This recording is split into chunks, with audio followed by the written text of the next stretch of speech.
As attorneys, we want to consciously articulate our value so that the client's decision does not hinge solely on price. So what is value, right?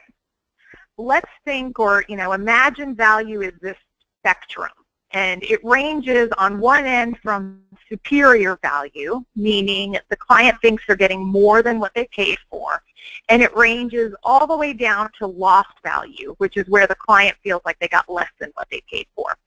And right in the middle, you are going to have what is known as no added value, and this is where the client believes they got exactly what they paid for.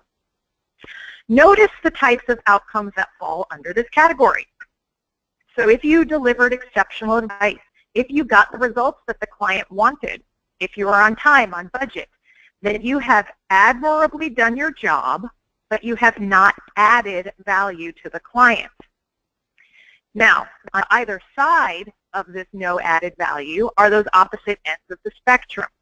We have what I affectionately call value hell, and I'm not going to spend any time here because you are not going to find yourself in this situation because clients fire you if they think they're in value hell.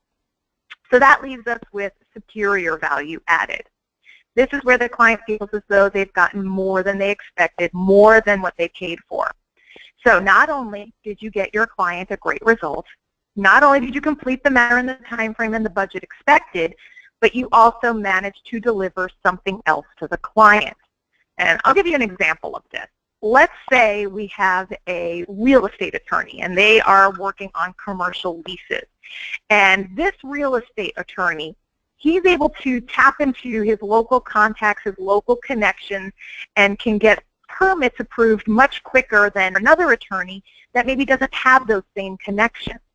And this allows his client to open up a new storefront weeks ahead of the competitors.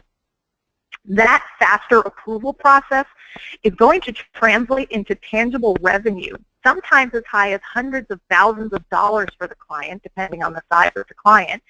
Not to mention, it establishes a market presence for the client sooner than a competitor. That's added value. Not only did you get the lease approved, that's the expected piece, so there's no value added there. You were supposed to do that. But the client is making more money because of that faster turnaround. That's the value add. So now when we put this into a rate discussion, if you have a client that's pushing back on rate, you want to be talking about that value add, how that client is making more money because of the faster turnaround time. You don't want to talk about how you got them the lease in the first place. That's what they asked you to do.